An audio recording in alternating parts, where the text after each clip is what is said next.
Hi, I'm Helen Goldman, and you're listening to The Sirens of Audio. Are you watching television?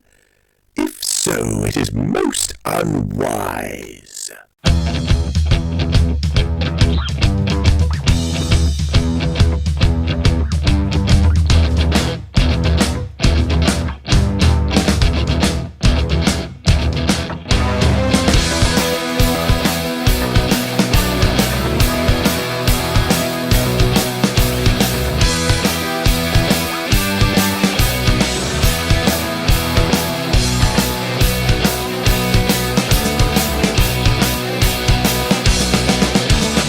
G'day audiophiles, you are listening to the Sirens of Audio. You're watching us too if you're on YouTube. This is the podcast that explores the universe of Doctor Who and the audio medium. My name is Dwayne. And my name is Philip. G'day Dwayne, g'day audiophiles. Philip, g'day. How's things? It is great, mate. How you going? Yeah, very good. It's starting to really warm up down here in Tassie. I've been listening to some extras and in their little remote recording studios, they're complaining a lot about how hot it's been over in the UK, so they must have been recording during their summer. But in my little office here, it's really starting to heat up now, and I'm starting to get a sense of what they were like in their recording studios. So I can empathise with your Big Finish cast. You must be getting to, 15 degrees down there now? Oh, at least. At least. No, very good. So what we're going to do today is we're going to have a look at some of the stories that we have been listening to lately from Big Finish. A few of them, either yourself or myself, haven't heard what the other one has heard. We're going to put a little bit more focus on two stories or two box sets that we have heard recently, namely The Diary of River Song, New Recruit, set in with Unit and Liz Shaw. And we're also going to have a look at the Ninth Doctor, Lost Warriors. So really looking forward to getting your thoughts on these box sets, Philip. Yes, well, I'm looking forward to hearing what you have to say too. So I thought first, before we get into that, just to let you know what's going to happen, so you who are watching and listening, because we're almost at the end of the year. Can you believe it, Philip? No. Another year has gone by. Oh, what a wonderful, joyous year it's been too, Dwayne. Oh, it has been for you guys in Sydney, hasn't it? Well, at the end of last year, we were saying, well, next year can't be as bad as this year, and this year's been worse. But next year has to be better. Yeah. I hope. Yeah. I got one word for you. Omicron. Anyway, we'll move on from that. So what we're going to do is we're going to talk about these stories today. We're going to have two more regular installments of the Sirens of Audio over the next 2 weeks. We've got a great... I'll mention it right now. We've got Yasmin Bannerman coming up next week. So she's recast as Dana for Blake 7 in Big Finish, and she's also cast as Ros Forrester in the New Adventures Rangers for Big Finish. So she's going to be our guest next week. It was great to have a chat with her. We'll share that with you. She is such a joy. You're going to love her interview. She's got much such fun. Exuberance. Bubbly. Yeah. And she obviously loves what she does, so it's going to be great to share that with you. We've got another writer coming on. We're going to chat to A.K. Benedict before the end of the year. Then we're going to have a few weeks off, Philip. I know you don't like doing that, but I need some time off. Yeah, okay. You can have a little break. We're just going to go off our regular episodes for 3 weeks, but that doesn't mean the podcast feed's going to be empty. I'm going to be dropping some bonus things in there. You may have noticed on the podcast feed and on the YouTube channel as well, that a little short story that I wrote and did an audio reading for a while ago. It was attached to one of our previous episodes. I've separated that and put it out as a bonus. There's a few more little things like that are going to come out over the December-January period while we're off our regular programming, shall we say. So we've got that to look forward to as well. I've got a nice little break to look forward to. Thanks, Philip. That's okay. You deserve it. You've been going for a while. Very good. So let's get into today. I don't think there's a rabbit hole today. We've managed to avoid the rabbit hole, so I think we can get straight into our recommendations. And we won't do recommendations either, because this whole episode is going to be a recommendation, because we're talking about things that we love. We unashamedly love Big Finish, so it's very rare that we come on and bag something. You'll usually find on our podcast, if we haven't liked something so much, we just won't mention it. Talk about it. Yeah. so that's how to work out usually what we like and what we don't like. Well, not always, because we run out of time. We do run out of time, yeah. Because we haven't done one of these programs for about 3 months, and we can't possibly cover everything we've listened to in the last 3 months. Yeah. And there's been some fantastic stuff there. There has been some fantastic stuff. Shall I go first? Yeah, what's something that you've listened to that I haven't, and you can tell me about? Okay. So I have listened to, this was released in September, and I've only just got to it in the last week, because I was actually doing a course over in Devonport, so I had to drive backwards and forwards every day, so I had a lot of driving time to listen to this. So I thought, I'm going to get this over and done with. I've been wanting to listen to it for ages, and that is... Over and done with? That doesn't sound good. Well... certain ranges I put off if I haven't got time. So new things keep coming out all the time, and this is just one of the ones I would put off and go, yeah, I'll listen to that when I've got time, or when I've got extra time, shall we say. Yes, well, I can't talk because that's been my case with it. It's been sitting there for me to listen to, and I haven't got to it. Yeah, and that's what the drive does. So that gives me that extra time. So I was able to listen to the Doctor Chronicles, the 11th Doctor, Volume 2, released in September. Now, this is a very, very interesting release because obviously Jacob Dudman is reprising the role of the 11th Doctor. But what happened with this box set when they made it, let me see when it was recorded. It was recorded last year, early last year, so before all the lockdowns started. And it was directed by Nick Briggs. Music by Ewan Morris. Is that Owen? Produced Ewan. Okay. It's Ioan. Yeah, Ewan Morris. Produced by Alfie Shaw.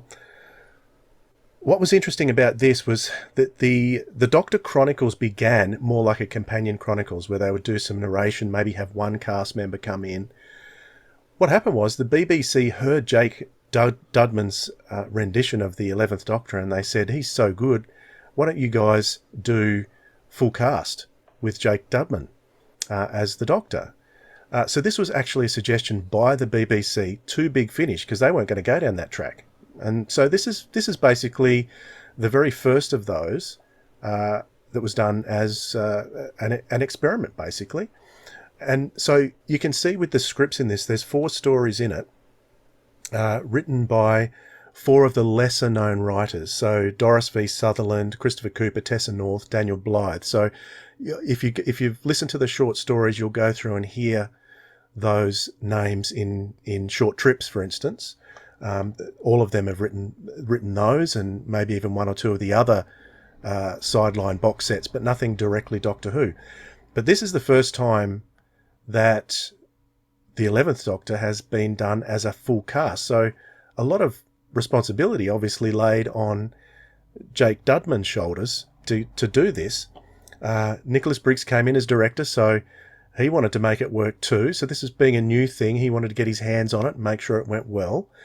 And so we've got 4 stories. So the first one by Doris V. Sutherland is called The Evolving Dead. So it is a homage, if you like, to The Walking Dead. So it is a zombie kind of story. So it's a bit of a horror set on a space station. So it's kind of your base under siege story. That's by Doris. Daniel Blythe has an interesting story in the second one called The Day Before They Came. So that I liked this one because it was set in 1986. So my memories. Have you ever heard Colin Baker talk about how his memory's not that good? It's a bit jumbled, you know. My memory's a little bit the same, but 1986, I was 13. I can still remember that era quite well. So there's lots of callbacks to that era, and it's a very interesting twist on the main protagonist in the story. And what's good about listening to these different writers is that if you're an intense Big Finish listener, shall we say, like I am, you do get a sense of the style of different writers. So when I see these different names, I get excited because I don't know what style I'm going to get. So I really enjoyed that one, The Day Before They Came. The Melting Pot by Christopher Cooper was really interesting because this one reminded me a lot of The Web Planet. Not so much that it was set on Vortis, but all the characters were alien characters with their own alien characteristics. So, although it probably wasn't my favourite story on the set, it was a bit like the Web Planet in that you do get a sense in the Web Planet of the scale of, what's the word I'm looking for, how experimental they were trying to be. And that's the same with this one, The Melting Pot. So really, really good stuff. Good stuff. The fourth story in this set is called A Tragical History by Tessa North. So that's an interesting story as well. And I often come across Big Finish stories that have ideas similar to stories that I've written down. And although you can't claim plagiarism, of course, I think it's interesting that a lot of people think in similar ways. And this is a really interesting story that has tapped into some ideas that I've also had. Also a very female-led cast as well in this one. Set back in time. I always find I have a tendency to like more historical settings in my Doctor Who these days. Don't know why that is. I suppose it always has been. I guess with Talons being my favourite story, I always like the historical settings. So overall, this box set really has Jacob Dudman shining as the 11th Doctor. You really have to think hard to realise that it's not Matt Smith doing the voices, or doing the voice of the Doctor. He's absolutely staggering. I mean, we had John Coleshaw on, and he's as good at the 10th and 11th Doctors as John Coleshaw is at the 3rd and 4th Doctors. So this is how much I love Jacob Dudman, and I would wholeheartedly recommend anyone give this a listen. And Philip, I know you haven't got to it. I think you should get and have a listen to that as quick as you can. Yeah, I hadn't realised there were full cast stories, so that has intrigued me some more. Yep. And I think Jacob Dudman is amazingly talented.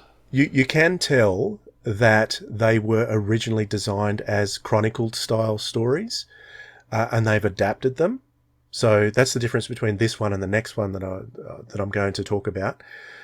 But you can tell they've been adapted slightly. So, but as the very first one that they've put out, it works amazingly well, and I'm looking forward to many more. Particularly if we can't get Matt Smith, Jacob Dudman is sensational. He's got it all down pat. The writers have got all those little Matt Smithisms in there, and it works so well. It just takes you right back to that era. Doctor Who, the 11th Doctor Chronicles, Volume 2. Day 187 log, entry 7. Possible development in the meeting of a man calling himself the Doctor. Have you noticed anything odd around here? I apologise that your surprise inspection has coincided with the crew's total annihilation. You're in Hive now. You'll get fed twice a day and you'll get a blanket, and I don't know what else you poor riches want. You're scared. And that is perfectly understandable, but you should be angry too. No. This isn't real. Get out of my head! Either someone else on this station has retained their intelligence like we have, or they never died. Sorry you had to do what? Attention Mothership Control. Scout unit requiring urgent restitution. Help will arrive for you in due course. A zombie? A real live one? Dead one. What's happening out there? We're taking it back. We're taking it all back. Doctor, foam doesn't normally have... Tentacles. I know. Man of mystery. Sings, dances and fixes your plumbing. I like it. Is he being sarcastic? They're blocking the corridor. Stand back. No! It's all connected, what went wrong here. I just haven't got to the bottom of how, what and when yet. He's a peculiar fellow, but seems to know his craft. Doctor? Meat. We want the Doctor. I've set myself up in the armory. They're everywhere. Which is better, scared or hostile? Neither is good. Research station self-destruct imminent. All personnel, please make their way to escape shuttles as quickly as possible. We need a serious plan. Only one thing for it. Where's the chip shop? Big Finish. We love stories. Brilliant. Okay. Should I jump in with one of mine that you've not listened to then? Go for it. Goodo. How about I talk about Nemesis? So Yes. the new unit. So Nemesis Chapter One, Between Two Worlds, has been released in the last couple of weeks. I discovered the unit a bit late. I think the first 4 box sets were out before I started getting it. Right. So I'm always a bit slow. Often I'm a bit slow in starting new series off. And in that case, it was just the fact that I just didn't have much money at the time. And I think the first 3 box sets went on sale before the 4th one came out, so I just bought all 4 in one go. And that was actually a really good way to get into it, because you got to really see the characters grow, develop. And as much as you got Kate and Oswin from the original TV series. Osgood, isn't it? Osgood, thank you, Osgood. They've added James Joyce in, as a couple of new cast members. But Captain Josh Carter is a particular superhero. He had something happen in the very first box set, which has given him some extra powers, which has been good for him. So this was I was really looking forward to. It's been quite a while since the last one came out. I think Big Finish have recognised that they can't keep putting out tons and tons of stuff. They need to pull some stuff back for a while. And the other one I'm going to talk about later is in the same case. So I think it's been a couple of years since we had a unit box set out. So, and it's interesting time when it came out to the same kind of week that unit appeared on TV. But this is unit looking great and smart and intelligent. And particularly Kate. Kate's not so stupid that she'd confront an alien and then just turn the back on them and not do anything in this show, because Big Finish know how to write great characters. So, there's 4 stories. It really involves the 11 a lot, and I think we are seeing a lot of use of the 11, which I guess he's such a great character. He works really well, and it's one of the strengths of the show at the moment. The first story is called The Enemy Beyond by Andrew Smith, and The Enemy Beyond is the 11. It's a bit of a giveaway. But the unit discovers this teleport gate, which takes them to this location, which is the 11 is at. And really every show in some way involves the gate, kind of. But one of the things I love about what Big Finish is doing is the fact that each story really, the tone kind of shifts. So Andrew Smith sets up the 11. I don't think Mark Bonner has ever sounded better. He's changing voices. He's moving from 6 to 9 to 11 to 1. And I'm now picking them straight away. So every time 1 speaks, I know it's 1. Every time 6 speaks, 4, 9. I'm just recognising them, partly by the writing, but also Mark Bonner's performance. It's just he's really refining now each of the 11, which has been great. John Dorney does a show called Fire and Ice, which is set in Australia. Those of you who've listened to the John Dorney interview that we did with him a while ago, he talks about the fact he's got dual citizenship with Australia and England because his father was from Australia. And so he was doing an Ice Warrior story, and where else would he put the Ice Warriors but in Outback Australia? So it's a nice twist. I must admit, the first Australian character we came to, I was totally offended by, because they were so ridiculously ochre and stereotypical. I just thought, oh, that's really almost offensive, being Australian. But there was a plot reason behind why that happened. And then, so actually, a couple of minutes later, I smiled because I realised what I'd been tricked. Because, having been offended as Australian, we don't talk like, well, maybe we do a bit. Tricked by John Dorney, that doesn't happen much. Oh, I know. Anyhow, it was a nice touch. So that's a great Ice Warrior story, great monster story. It's really just Osgood and Kate. But the best thing is the fact that Harry Sullivan is in it too, and it's the 70s Harry Sullivan, or 80s, depending how you date unit. And I don't know if I've missed something. I'm not quite sure why he's there. So I'm guessing it has something to do with Stranded coming up, because I know Harry Sullivan is in Stranded coming up, because he's sort of there, and they make allusions to the fact that he's out of time, he shouldn't be there, but they don't actually tell you what's actually happened. So that's a nice touch there. And once again, really well played by Christopher Naylor. So I'm enjoying Naylor's performance. Now Naylor, he doesn't sound. He's not trying to do an interpret. He's not trying to do an impersonation of Ian Marter. But just in some of his mannerisms and the dialogue, and I'm really warming to him. So because I think we heard him first in Return of the Cybermen. So this is the second time. I'm not sure he's done anything else yet. He's coming up in Strand and he's coming up in some other things. So anyhow, lovely performance there. And he turned up a bit later as well. Third story, really quickly, 11's 11 by Lizzie McMullen, which is a heist story. It's really a bunch of jewelry being stolen. Gems are needed for a particular reason. 11 needs them. He's enlisted a bunch of gangsters with him, and units are trying to stop the burglaries happening while protecting the Arch. It's classic heist crime with a few little sci-fi twists at the end. Lizzie McMullen's did a great job there, lots of fun. And then Andrew Smith comes back to finish off the set, kind of, with the Curator's Gambit. And here we actually have Tom Baker and the is it the Undercroft, I think it was called, under the, where we saw in the 50th anniversary special. But Tom Baker plays a really large role in terms of helping to defeat the 11, but everyone has a role to play if the 11 gets defeated. I'll leave that, wait and see what happens. But yeah, Tom Baker is in fine form playing the Creator. He's sounding old, but he's supposed to as the Creator. So it was interesting hearing, because when I hear him playing the Fourth Doctor, he's still sounding amazing. And he's deliberately putting on a bit of age and a bit more wisdom, a bit more dottery as he is is it the Night of the Doctor? I think it was called.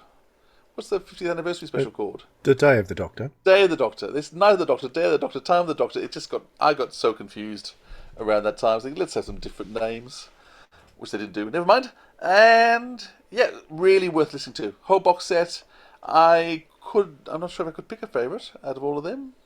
They're all so different, which is what I love. I think the fact that they're so tonally different, from the straight, evil 11 story at the beginning, kind of at the end, a heist story, a monster adventure, well worth listening to.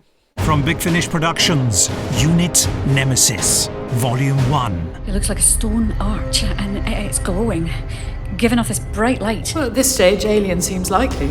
A stone arch that gives off a glowing light covered with unrecognised symbols dating from 16 million years ago. It's not human. Professor Merchant. Who are you?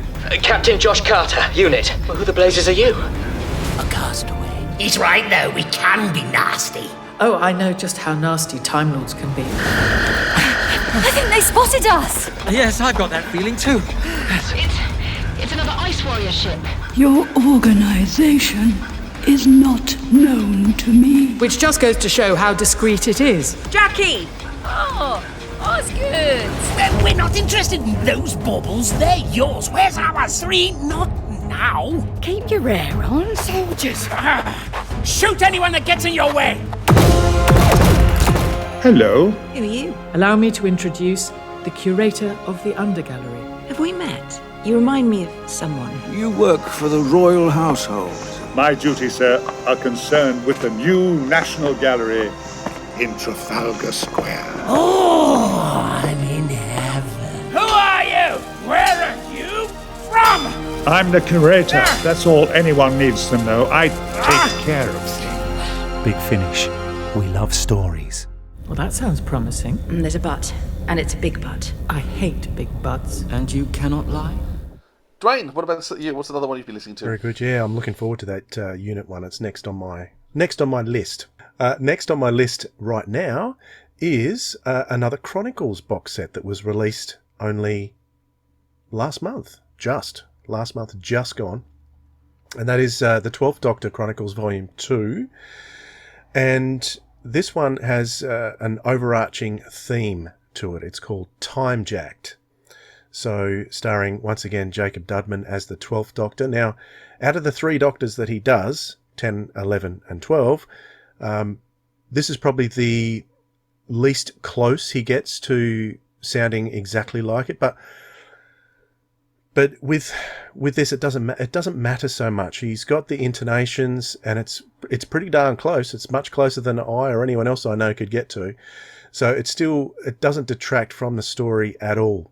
Now, where this is set, it's set during Series 10.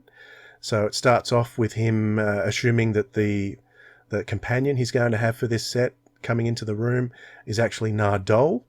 So it's sometime during that period, which is the University of Bristol University. Is that right? I think so. Yeah. So got a companion there who is actually a time agent, someone who works for the time agency. And this character is called Keira Sandstrom, and she's played by Bhavnisha Palmer. So for those who don't know that name, she plays Yaz's sister in the current era of Doctor Who. So she's come on here and she's actually playing a time agent with the 12th Doctor here. And basically it's a single story, but each episode is very, very different in tone. They've got a different thing to do in each particular episode. So first of all, in the first episode, and it's written by two very well-known writers. Matt Fitton writes the first episode, so they wanted to get this one right too. If they've got Matt Fitton, they want him to do it right. They want it right. And the second two stories are written by Lou Morgan. So she hasn't written as many, but the big standout for me this year from Lou Morgan would have to be A Quiet Night In, the War Master story with Joe Grant. So she wrote that one. So the first story is called Flight to Calandra, where basically this time agent, Keira, comes and finds the 12th Doctor to whisk him off to a planet where she's caused a bit of trouble and tries to get him to help her fix the trouble. In the second one, Split Second by Lou Morgan, they are still trying to fix some extra trouble that was created through the time agent doing the wrong thing. And in the third story, The Weight of History, they're still trying to fix all these problems that are occurring due to the interference from this time agent, who's not really the best time agent in the world. But she is a very, very good companion for the 12th Doctor. It's interesting to have a companion who has a knowledge of, even though she gets it wrong sometimes, she has quite a good knowledge of time travel. So usually the companions are, wow, time travel, this is fantastic. Well, in this case, the companion does know about time travel, and she's it's called Time Jack because she kind of sort of hijacks the Doctor and ropes him into this mission that she got herself into and stuffed up, basically, and she's trying to fix it. So once again, it's a full cast, but it's not cast all over the place. So it is still a smaller cast, and in fact the second one, Split Second, is virtually a two-hander. There are a couple of incidental characters that pop in and out through the episode, but a two-hander for Jacob Dudman to carry this off as the 12th Doctor and have me completely engaged the whole way through is a credit to him. He's a genius. I can't sing Jake Dudman's praises enough, because what a massive job to be able to carry off full cast audios with these most recent of Doctors. And he's doing it. He's doing it very well. Are the two Lou Morgan ones big emotionally? Because you mentioned the Joe Grant one. She also did the Nissa one in that Master box set. And yes, they are, but in a different way. In a different way to the War Master. Okay. They are emotional, and if I give you too much, I'll spoil it. Okay, don't. I don't really want to spoil it for you, but I'll say yes, but in a different way. So it's.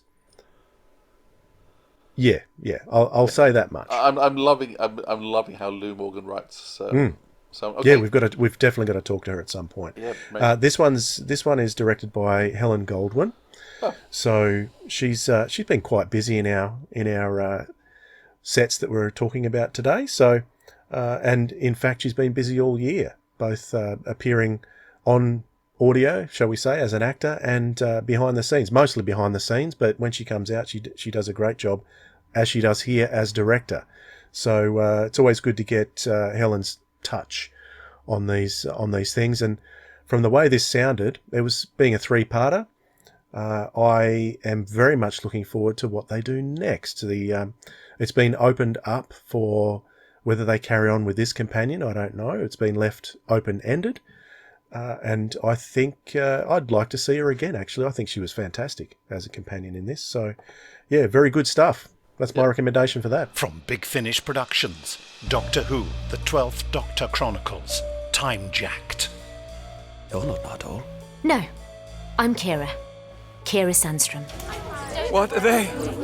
Oh, he's here! Finally! Calandra had made advances in matter transmission and replication. What sorcery is this? You've both got sleeping doppelgangers. What is this, Planet of the Clones? What happened? This is all wrong. Oh, you spotted that, did you? Where's all this smoke coming from? A series of lesser rearrangements. What is it now? More of them. Sector 15. More? No, we can't possibly cope with any more. Calling all sweepers, wherever you are. Prepare to receive new instructions. Subdue. I've been waiting for you for a very long time. I don't know who's more arrogant. Keira taking liberties with temporal technology, or you lot thinking you could handle it. So shut it down! I can't! The alarms mean we're already past critical. The telescreen on the side of the plaza, look! No, not today. It doesn't happen today. I'm not permitted to look. It is as it has always been, sir. Please, please! Nice, Mammoth! Nice, Mammoth! All hail the founder! Thanks to you, we're standing on the thinnest ice over the deepest, coldest river you can imagine. Except these aren't cracks in ice. They're cracks in time. No, I can't reach you! The floor's breaking up! Just hold on. I'll come to you. I'll get to you. I'm curious to see what he does next. Big finish. We love stories. See you on the other side! Anything else from you, Philip? Yeah, let me give you another one. Actually, I'll just, with Helen, if you follow me on Twitter, I tweeted Helen singing a song. Those of you who listen to me much know I'm a big Stephen Sondheim fan and was very sad the last week that he passed away. He had a good innings, though. In 91, not bad, I guess. Yeah, yeah. And Helen sort of put up on, I caught it on YouTube, her singing a bit of a song that she fully arranged, did all the backings for, and then sang the lead to, which is just, yeah, it's too much talent that woman has. So if you follow me on Twitter, I think it's at @EdneyPhillip, you can see Helen singing that song. I guess you go to YouTube too, but follow me, that'd be nice. The other one I was going to recommend that you haven't listened to yet is the latest Survivors. Now, once again, I knew nothing of Survivors until Big Finish. And I got tricked into it because, once again, it was a series I didn't know. It wasn't Doctor Who. I wasn't going to buy into it. But they released the very first episode for free. And I think you can still get the very first episode of the first box set. You can. For free. So if you haven't listened to Survivors, be warned. You'll get hooked. And that first episode I listened to in the car, driving to work, with some of my kids in the car. And all of us just fell in love with the show in a really, it's bleak. I mean, let me say, it's not a happy show. And they sort of, one of the main themes in the first 9 box sets was finding Peter. So one of the main characters, her son was at boarding school when the great death happened. So for those of you who don't know, a bit like COVID, they can see why they didn't release it recently. A worldwide plague hits the earth, but unlike COVID, only 1 out of every 1,000 people survive. So there's not many people left. The planet's basically totally wiped out. Hardly anyone you know is alive. And Abby Grant's one of the main characters. She's from the TV series. So is Lucy Fleming. And there was another character from the TV series in the first few box sets. Abby's main storyline for the first 9 box sets is trying to find her son, who was away at boarding school. In the TV series, she goes there and he's not there. He's been taken. And so we follow her journey. And this isn't a spoiler because you hear it the first minute or so. This box set takes place 15 years later. So there hasn't been they sort of wrapped up Survivors at the end of box set 9 about 3-4 years ago. And at the stage that there weren't going to be any more. And then came the news that we're going to have 2 more box sets. So this is the first of 2. And this is set 15 years after the events of the last box set, which is Abby and Peter finally together. But there's lots of complications there. So the 2 of them end up moving to Scotland, and this is Abby coming back with Peter's body. Peter's dead. And she sort of go, you're kidding me, like, all this investment in that. But the coffin, the body, plays an important role in the first story. And so basically it's reintroducing what does the world look like 15 years later. There's now a provisional government. Jenny, played by Lucy Fleming, she's the Minister for Police, military maybe, I don't think what her title would be, but she looks after the sort of police force that are sort of looking after the area. But it's how would England reform itself after you've lost most of the population. So it's unbelievably bleak again. Like, you have to be prepared for bleakness. There's some truly horrid stuff that happens. You go, oh no, definitely not for children. Jackie, who was a character in the original series in a few box sets, played by Louise Jameson, is back and has an amazing story to tell.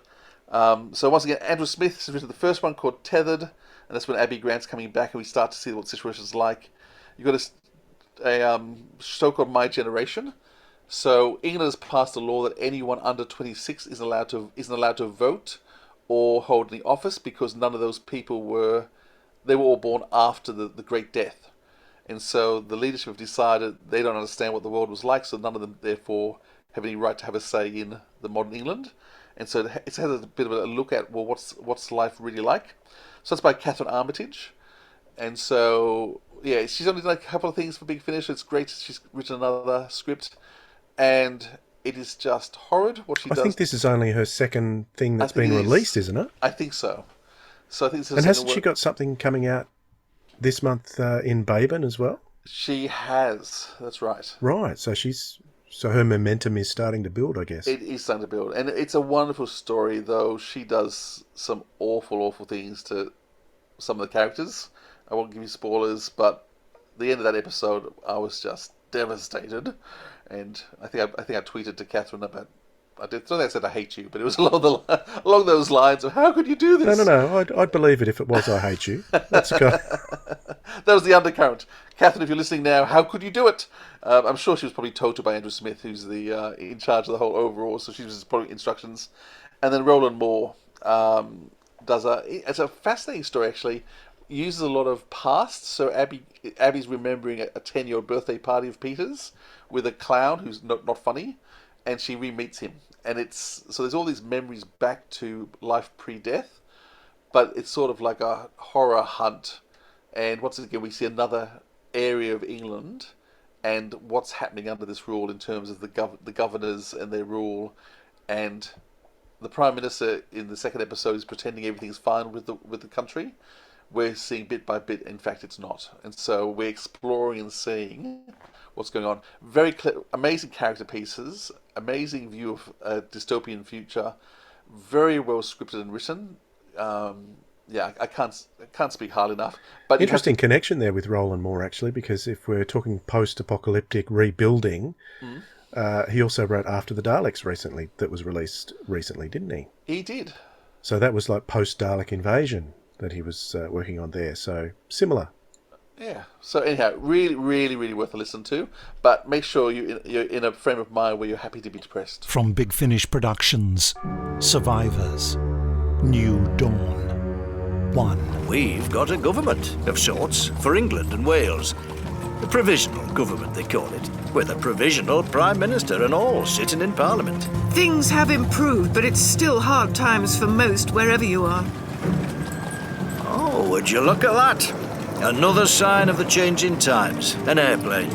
That's the second one I've seen this week. Lovely to see. A real symbol of progress. Corruption's always with us. Trouble is, the corrupt look just like the rest of us. Not just rangers, politicians too. This government isn't feeding and protecting its citizens nearly as well as it should be. I'm part of that government. Then you should care too. Down!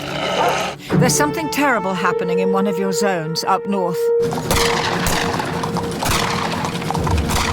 And once you hear it, I think you should tell the Prime Minister. Keep a low profile, for now at least. They could be watching you. Oh, you murderer! Stop! Just stop struggling! Stop! Get off me! A word of advice. Trust no one. Big Finish.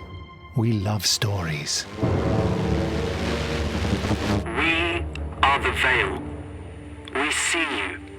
We are the new voices that will be heard. You worship the past, but the future is ours.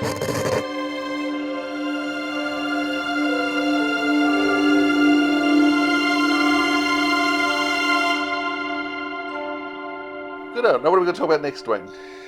All right, let's talk about a couple of sets that we have both heard. And I'm not sure what your thoughts are, but I can imagine, if we're going to talk about it, They must be pretty good. Well, you picked them. I may say nothing, but that won't be the case. All right. Let's talk first about The Diary of River Song, New Recruit. I'll throw in a trailer. From Big Finish Productions, The Diary of River Song, New Recruit. I know what you're going to say. Really? She is highly qualified and comes with excellent references. Who recommended her? The doctor. What harm am I doing? Trespassing and disturbing the dead. River! Don't worry. I'll give it a friendly little zap. Digging? That's the least archaeological digging I've seen since my husband took a forklift to the ruins of Troy. Oh, nothing to worry about. Do I know you? Yes. Oh, but don't worry. It'll come back in time. I'm Dr. River Song, and I'm moving in with you, Miss Shaw. That was outside. Quickly. You could just buzz off. Hold on. River, I won't leave me alone. Always good to find new uses for the old trowel. Oi, you can't go down there, it's dangerous. I wouldn't have it any other way. I mean it. It can be deadly down there. Move. It's no good. I can't shift them either. Oh, sometimes it's best to admit defeat. Well, I never do. Not underground. The location identifier on the vortex manipulator isn't accurate enough. I told you. Shoddy and slapdash. We might materialize inside the wall of the mine. It would be instant death. Come on. Big Finish. We love stories. Are you wearing pajamas? Yes. Would you rather I wasn't? All right, so I think you heard this before me, and it was based on your tweets about the episodes, Philip, that I hurried myself up and got to listening to it quick smart because, I don't know, the last couple of River Song box sets left me not feeling quite as excited as the earlier ones, perhaps. I still say my favourite River Song box set is the one where she interacted around early classic era stories and sort of scooted around the outskirts like Web of Fear, Unearthly Child, Talons of Weng That was only a couple ago. That's quite a recent one. I think that was 5, number 5 or 6. Right. Yeah, so what are we up to now? This is 9. And, interesting bunch of writers. So when I look at these, I go Lisbeth Miles, James Kettle, who seems to be in everything I listen to lately. His writing is, anyway. Helen Goldwyn and Lisa McMullen. So I'm mostly female authors on this one with a mostly female cast as well. So, but even though I said the last couple of box sets made me feel less excited than the earlier ones, I still enjoy everything that comes out with River Song, and so must a lot of other people too, because if they're up to box set 9, Big Finish runs their business on sales. Yes. So if they're making a box set this long, they must be selling them. So give us your view on the box set. Do you want to talk about specific stories? Just go through them briefly. Yeah, I'm happy to do that. I guess we start with the beginning then. So I guess what I really love about this box set is the fact that it's bringing Liz Shaw and River Song together. So Liz Shaw is, I think, one of the best companions the Doctor Who had. And it was funny, they got rid of her because she was too intelligent, whereas I think that was actually her strength. And so what this box set actually allows is these two strong, intelligent women. And the first episode, they're sort of clashing a bit because, River Song's sort of been employed by the Brigadier. So John Colshaw's playing the Brigadier in a couple of the stories. So he's in the first story as the Brigadier, and he hires River Song on the belief that it's actually what the Doctor wanted. And so, so that's interesting. But so it's a good introductory story in terms of just getting the two of them to know each other. And for me, it was just the interplay there of the two women. Anything you want to say about the first one? No, I love the introduction too. So basically, the way River gets in is that the Doctor's been sent off. Is he searching for the Master? Is he, or searching for something? I can't remember. He's been sent on some kind of wild goose chase, so he's out. Yes. And while he's out, River's come in to be the scientific advisor. So I think that's all done really nicely. It's the English village, the demons sort of setting. Mysteries happening in this English village. It felt a bit like the Demons. Yeah.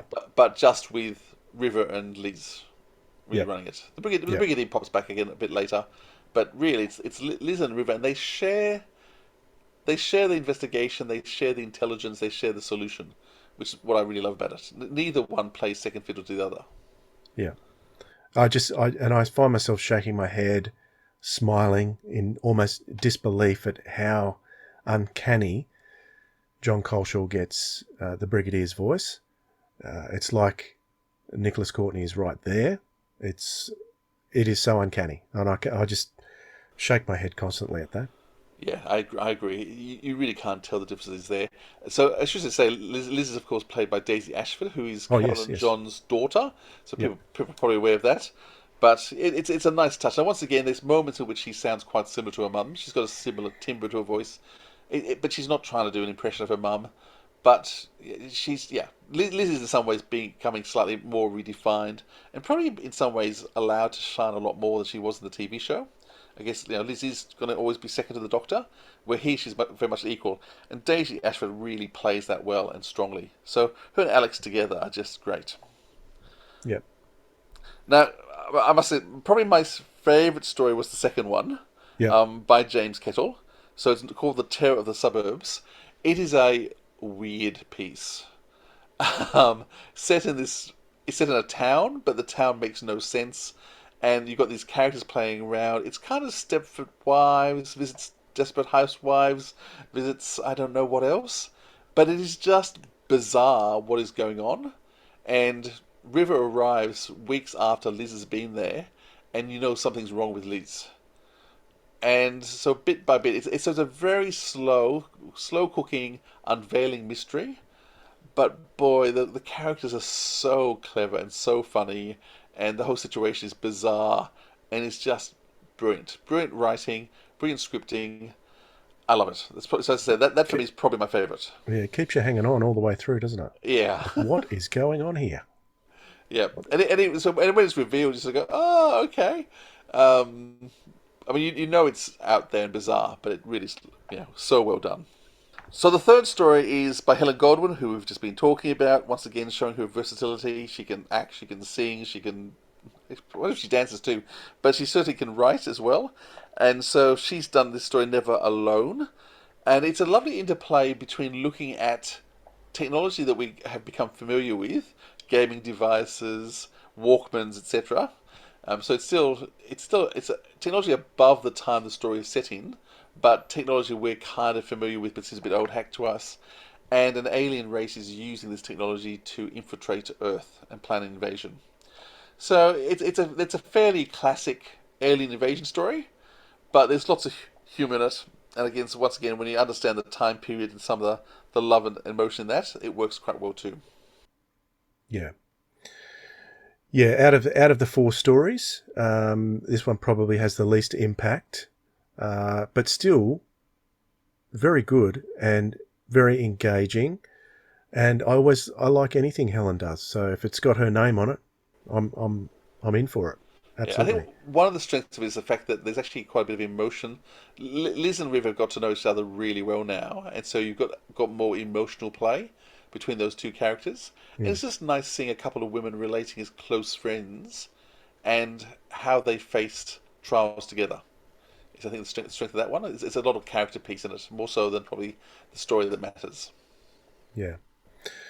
The fourth story by Lisa McMullen, Rivers of Light, is an interesting one because we get Tim Treloar coming back and we have the third Doctor facing off against River, and you've got some hilarious scenes between these two. Had me smiling all the way through it. I absolutely love the way that he's got the third Doctor reacting to River, particularly because River throughout the story has, like we see in Series 7, the TARDIS console is outside of the police box. River has gone and put it back in. And there was one scene there where he's starting to absolutely go off his head about it. And then he stops and goes, oh, that is a good way of doing it. And I thought that was done so well. Tim Treloar is another one who I love to listen to. And I think any critics of the recastings, he can just shoot them down with his performance. Yeah. I mean, once again, it doesn't sound perfect. It's not like John Coleshaw, who's got a perfect voice for the characters he plays. But he gives so much of John Pertwee there that he embodies the third Doctor without being a perfect copy of him. I think part of the humour here is the interplay between the Third Doctor and River is hilarious, and River with any Doctor is always fun, but also the Third Doctor with Liz, because Liz in some ways she's been running the show for the last few months while he's been gallivanting around the world. She's not going to be put down by him either. She trusts River as much, if not more, than she trusts the Third Doctor. So you've got some lovely interplay between all of them, and the Brigadier just hangs on, being amused by the whole situation. So once again, some lovely character work, some lovely scenes, lots of laughs and smiles throughout. And we've got an interesting twist right at the end. Yes, as well. So how can we put this all the way through? We get little hints, but I didn't realise we were getting the hints as I was listening to it, if you know what I mean. It all sort of came together in those last few seconds, and this will possibly lead on to more. But yeah, it's one of those episodes where it's a major twist at the end. We can't say anything about it. You must hear it. You must get onto it. You must hear it. That's all I'll say about that. So yeah, I love this set, and looking forward to more to come. I'm sure there'll be more, and great job from all involved. I noticed Matt Fitton was a script editor, so when you see Matt Fitton, a script editor, he's one of the Big Finish people who are they call on, because he's got this. I don't know whether he's got it all written down or whether he just remembers, but he remembers all the details of what happened about in previous lore. So they got a very intense care of Doctor Who lore that has passed, that they don't step on it and wreck it. And if they add something new, that it doesn't contradict previous lore. And that's something I love about particularly Matt Fitton. I know people have said that he knows exactly what's gone on in the past, and they try their best not to change anything that's happened before. And I think that's what's good about everything that Big Finish does, is that if they add something to it, it's not changing what's come before, and it's not, that they've got a big respect for what's happened in the past. Yeah. They play with stuff. They make you smile, but they don't try and rewrite anything. Yeah, that's it. All right, let's have a look at the last set that we want to talk about. And I have recently finished listening to the Ninth Doctor Adventures Lost Warriors. Philip, have you heard that one? I have indeed, and I was looking forward to it. It exceeded all my expectations. Loved it. Do you know why I was looking forward to it the most? No, why were you looking forward to it the most? It was, well, if you go back on our YouTube channel and look at the interview with Chris Thompson, it was the trailer for this. No, I don't think it was for this set, but it was the Ninth Doctor Adventures trailer. That very last shot of the Cyberman with the music over the top, I was very excited about that, and I was waiting for this Cyberman to come for these entire 9 episodes, and in the 9th episode we got him, and so that was what I was looking forward to the most. But once again, interesting that this range has had a variety of people in. Not only in the cast, obviously we've had Christopher Eccleston as the Ninth Doctor all the way through, but we haven't had a regular companion, and we haven't had regular directors either. So we've got Nick Briggs directing the first set. He wrote it all as well. Then we've got Helen Goldwyn directing the second set. We've got Barnaby Edwards directing this one. And what I love about Barnaby's direction is, I mentioned earlier that I've got a tendency to like historical settings, and I think Barnaby is great at doing historical stuff and stuff that's operatic and stuff that's theatrical. He seems to be that kind of person to me. Do you get that sense of Barnaby's work as well? Yeah, no, I agree. I think the other thing I always know with Barnaby is in terms of casting, that he's going to cast outside the box. He often casts people that we've never seen in Big Finish before, and that's once again because of his acting. He mixes in different circles, and he brings a lot of his acting buddies in. And we get often some very big names, some amazing talent. And so, this set, again, we have some great, amazing people in it. And, it's a great set. I think tonally it's interesting, because I've loved all 3 box sets. But as you said, they're very different. So the first box set was very timey-wimey, 3 interlinked stories by Nicholas Briggs, following Nicholas Briggs' style of playing backwards and forwards in time and then bringing it all together at the end, and I think that worked really well. And I actually appreciate the fact that that's how they kicked off Chris Eccleston, with something that wasn't like the TV series, was actually showing he could do something different, and allowing the fact that we are not going to stick exactly with the series. We're going to play. Just say those Ravagers came first. Yes, those references to come first. You're right. And then the second box set was a bit more traditional in terms of future story, past story, one set in the present. But Helen actually brings a lot of emotion to stories, and there's a couple of... They were very intimate stories. Yes, exactly. And so you had this closeness there. This set, Lost Warriors, every story has a bit of a theme in terms of a lost warrior somewhere in it. But this was a lot more fun in some ways. I think you could say it's a fun box set.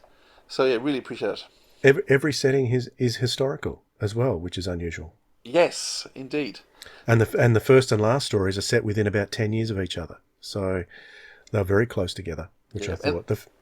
And three amazing writers who we've already mentioned already. So we are having a lot of, and this, I guess there's a lot of writing. Although I don't think we've mentioned Lizzie Hopley yet, but she's been writing an awful lot lately, and she seems to be one of those dependable writers that Big Finish can call on to not only write something really fast, but something that is very substantial as well.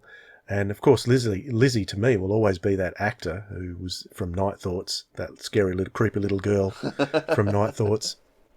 But yeah, she's writing much more than she is acting for Big Finish. I think she does a lot of theatre work, but obviously she hasn't over the last couple of years. So this is where she's really been shining. But let's talk about the first story, The Hunting Season by James Kettle. Yeah, James Kettle, I'm seeing his name all the time, and I think he's got more and more to come as well. So his first release was only like in the last 12 months, wasn't it? It was one of the final episodes in the monthly range. It was the Turlo. I think it was the second last regular monthly. Yeah, so that was this year. Second or third last year, February, I think. Right. So this year he's produced all this material. I mean, obviously he's been writing it longer. It's all coming out now. But I mean, every month we're seeing James Kettle's name coming up, and he's been quite diverse in terms of what he's doing. This is, I guess, a bit more. I think because we interviewed Ken Bentley at the time, and we spoke about James Kettle, and you remember Ken saying, "Watch out for him." Watch out for him. Yeah. Yeah. So obviously they won't tell us anything, but yeah, he knew that there was plenty coming from James. Yeah. One of the things I love in this story is Annette Badland. I think she's playing Mrs. Goose, off the top of my head, who's the cook. Yep. But one of the interesting things that James has done is Mrs. Goose is reading a story to one of the other maids, and the story intersects with this story a bit, and so they're not the same story, but there's links that happen backwards and forwards. It's just a clever device that I think is used. And one of the things I really appreciate about James Kettle's work, and actually most Big Finish work, is the lack of exposition. I've heard a few people commenting on the fact that how much exposition that the current series is using, Flux is using, and there's all this time when Chris Chibnall, we can see what's going on, and he has to tell us again what's going on. It's just totally unnecessary exposition. And a couple of people have been talked about, well, he's working like Big Finish, and I actually want to say Big Finish doesn't do it. I mean, Big Finish gives us enough information to know what's going on, but we don't get huge chunks of boring exposition telling you what's blatantly obvious. And this story actually had one of the scenes where you've got there's no spoilers in this, but the Ninth Doctor riding a horse, someone shoots at him, the horse gets startled, he falls off, hits his head, he's quite stunned by the experience and quite shaky by it all. Now, all of that is done through sound design, through music, and through the acting. No one tells you he was riding a horse, no one tells you that someone shot at the horse, no one tells you he fell off, no one tells you... it's all just done through the medium, and it's showing, not telling, except it's hearing, not telling. And that is so much more powerful. So, yeah, so some of those people out there who, point at Big Finish in terms of exposition, good stories don't need it. Because, there's the point for exposition, of course there is, but keep showing us and don't telling us, and Big Finish is just amazing. And there's in Survivors, there's another scene with scenes in planes. And once again, it wasn't explained what was going on, but as the listener, with the sound design, with the music, with the acting, we knew exactly what was happening. Yeah, and that's the great strength of good writing. Yeah. I agree with you totally. I find a lot of people are comparing, they need to compare something that appears lesser quality with something else they perceive to be lesser quality to try and lift it up somehow. And that's another thing with a great story. It doesn't need lifting up. It stands on its own. Indeed. So that's certainly something that Big Finish do, and we're champions of Big Finish, so we're not going to sit here and criticise things to the nth degree. But yeah, for people to compare something that they may perceive as lesser on the television to Big Finish tells me that they haven't really listened too closely to Big Finish, if at all. Yeah. And they're just making assumptions about how the stories are done. Because it might be how the BBC do audio stories, but it's certainly not how BBC do them, that's for sure. Big Finish. Sorry, Big Finish. All right. Yeah, I really enjoyed this story because I'm a big fan of Downton Abbey. So I had that vibe. I had that vibe through it as well. And I could kind of see that the main threat throughout the story was there was going to be some kind of a twist, so I was waiting for it, but I was still satisfied. I wasn't dissatisfied, but I could kind of see how this was going to turn out. But I love the interaction. You're right with Annette Badland. She suits that setting perfectly. She's in many period dramas like this, and this just suits her to a T. I would say many a kitchen staff looked uncannily like Annette Badland in the day. So yeah, I really enjoyed it for that. And she's putting on a lovely accent too. So it's clearly her, but it's not her RP Annette Badland. It's a very soft northern accent, which I think strengthens the character too, because that's the sort of character you'd have. Oh, can I say one more thing I just want to say in terms of another thing I really love about this show is it critiques the society, it critiques the upstairs, downstairs view and things that happened, because I mean that's something that Chris Eccleston is very proudly working class. Yeah. I'm not sure a well-paid actor can call themselves working class, but he would certainly put himself in terms that's his upbringing and that's the area he grew up in and that's where he aligns himself with, and he's very strong politically there. Mm-hmm. This play makes political points without hitting you over the head with it. And I think, once again, it's the good thing of good storytelling. Once again, you don't need to be offended by the politics in this because you could just ignore it. But there's enough of the politics there in terms of the class system, why it wasn't good for all people. And I think that's one of the things that Chris Eccleston appreciated about the writing, was the fact that it can actually look at the situation without having to hit you over the head and say, it's bad. The politics is not the story. Yes. The politics is what fleshes it out. Yeah. And that's the problem with any other storytelling that starts with an ideology over story. So if you're going to go in with an ideology and try and flesh it out with story, it's going to sound like someone's bashing you over the head. But if you have a good story to start with and then you put the ideology in around it, that's how it should work.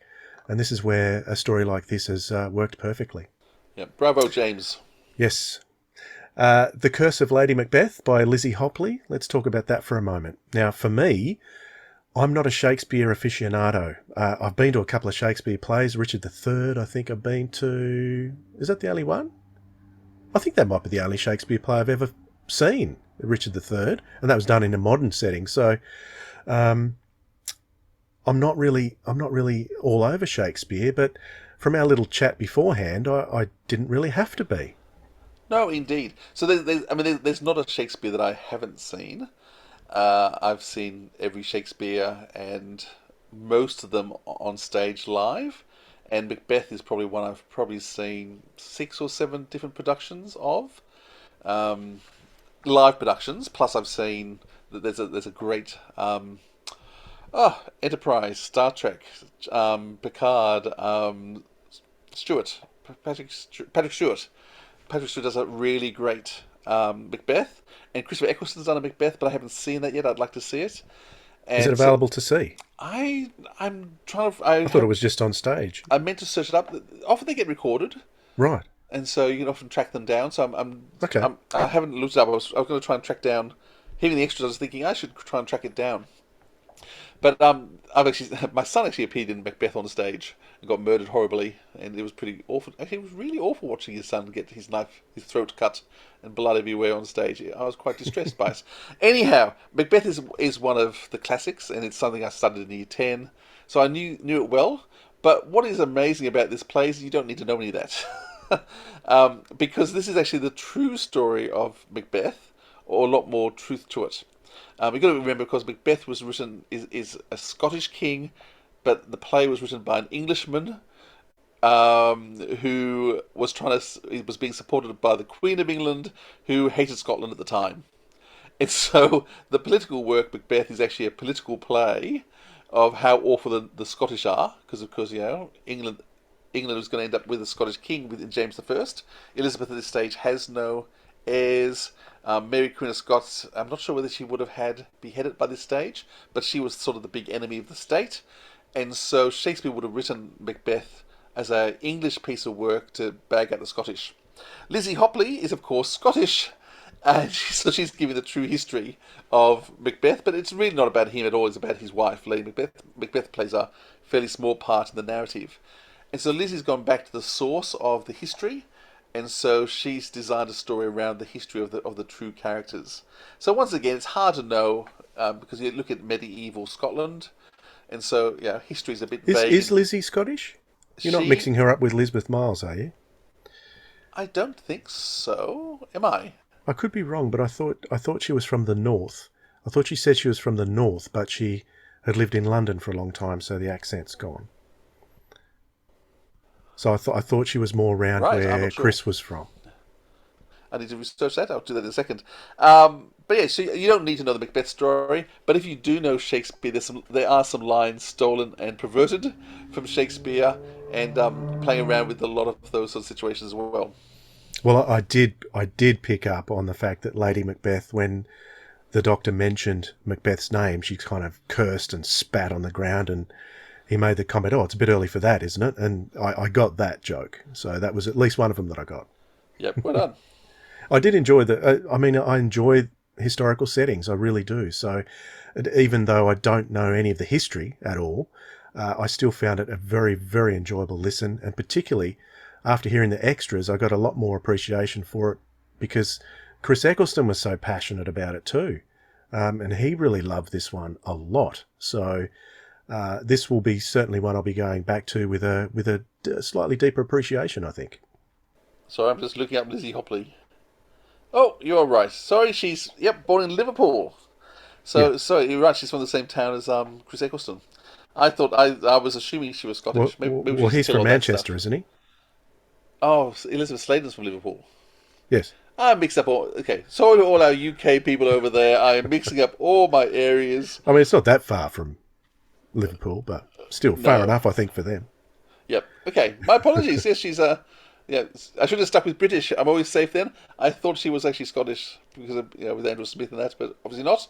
But anyhow, Shakespeare definitely was still anti the Scots. For sure.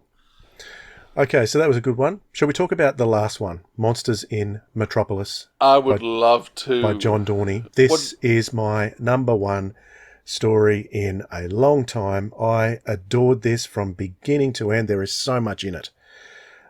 Because I had seeing Fritz Lang in the credits, I was very excited. I've always been a fan of the movie itself. I don't know, you ever watched the movie, Philip? I have seen the movie a couple of times. I love the movie. Yeah, it's really, really good stuff. And there's references throughout this of other movies that he did. One in particular called M, which they refer to, which I found in a reject shop or a $2 shop or something. And I've got the DVD and I ripped it to a hard drive and I still haven't seen it yet. So this has kind of encouraged me to dig out M and check that out too. But I've always thought from watching Metropolis that would be where the Cybermen were inspired, or what the Cybermen were inspired by. And John Dorney, as usual, has done an an immensely enjoyable job in putting the Cybermen into the film. Now, I really love this. John Dorney, as we know, has a passion for movies. He has a podcast with a couple of friends called the Best Pig Podcast, where he and there's two others, have looked at every single best Oscar-winning film in history, and now they finished every film, and they're now going on looking at other films. Dr. No this week, and I've really enjoyed his insights into movies and his thinking. So there's no surprises that a film like Metropolis, which of course was the sort of first, I guess, classic sci-fi film, the biggest sci-fi film, though as it transpires, and I hadn't realised, wasn't successful at the time, and in fact was lost for a long time. So there's a lot of things about the history of the film I learned from here. But I'd always heard about Metropolis as one of the films that people love sci-fi should see. I must admit, I'm not a huge sci-fi. I'm a very soft sci-fi fan because I'm into Doctor Who and Star Wars and Star Trek. None of those I think are heavy sci-fi films or sci-fi shows. And I don't particularly read sci-fi, it's not a passion of mine. But Metropolis was one of those films that you sort of had to see. So it doesn't surprise me that John Dorney, with his passion for movies and movie history, would make that the primary setting. And so on the studio sets in Germany pre-World War II, he adds in a lot of emotion about understanding what's coming in history and some great characters. So all up, it's a great piece, but it's an amazing character piece for the Cybermen as well. Because there's nothing quite like a lone Cyberman and how they react to situations, and beautifully scripted. This was a lone Cyberman that had a satisfying ending. It was, but we don't want to give spoilers away, so we don't want to say too much about it. But a wonderful, wonderful story, and I'd love to talk about it more because off air without spoilers, because where John Dorney takes these characters to and from is a great journey. Okay, so one of the characters in there. Is it Dieter Jovanovic? Is he from this story? I think so. Yeah. So he plays an assistant on the film, the person who is seeming to control the Cyberman to start with. And not only do we have an interesting way of injecting the Cyberman into Metropolis, but there are other things around here as well. And towards the end of the story, because it's 1926, is it? 1926, around that time? Oh, yeah. This is that space between World War One and World War Two, where Germany was not in a very good place. The Weimar Republic. It was not in a good place at all. And so this particular character, John has also included that he is tormented by what's going on in Germany at the time and makes some choices that are based on what his experiences of life in Germany at that time, which aren't necessarily good. He did make one comment in there that he actually used the words "my struggle" during one of his speeches at to the doctor, and I instantly picked up. I thought, "Oh, hello! Is this actually Hitler that we're referring to here?"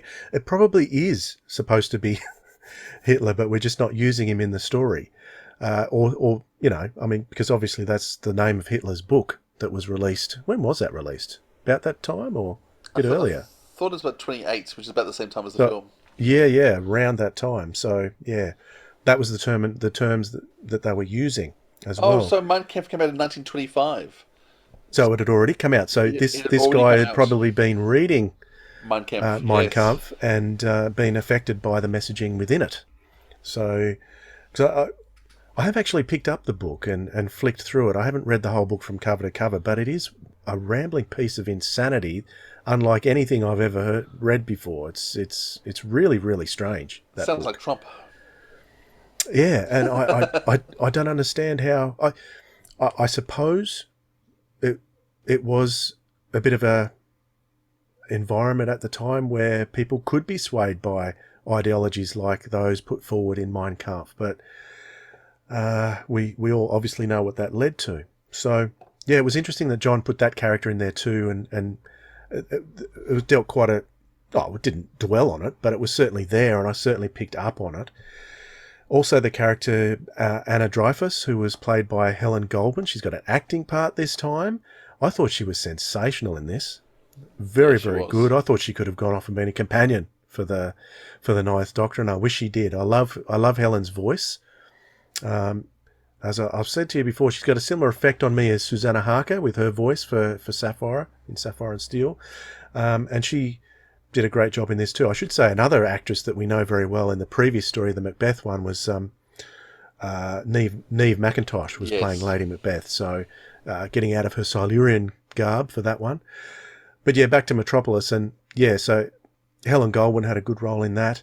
And overall, this box set is, I would have to say that out of the 9th Doctor box sets, this one at the moment, maybe because it's so fresh, maybe because it really does gel with me the most, maybe because it's got all those historic settings that I really like personally. I'd say this one's my favourite volume so far, and very much looking forward to what's to come.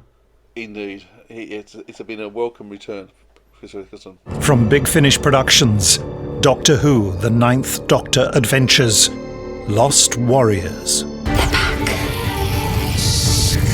it up! Give it up to us! Give it up that we might be satisfied! Do you suppose it's safe to be out of doors? Safe now, I should think. They only seem to come out at night. The stranger stared at the sheriff. What? 1925? Come on, I can't be far out. Look at the state of you. Look at the state of us. 1925? Why do you keep saying that? I want to talk about your butler, Stretton. Something moves in the mist. Don't look at it. Hello, ladies. What now? I do beg your pardon. I am Queen Cruach. Oh, you're much more than that. You're Lady Macbeth. Tell this demon to leave our home. Castag. Tell him to get out of here.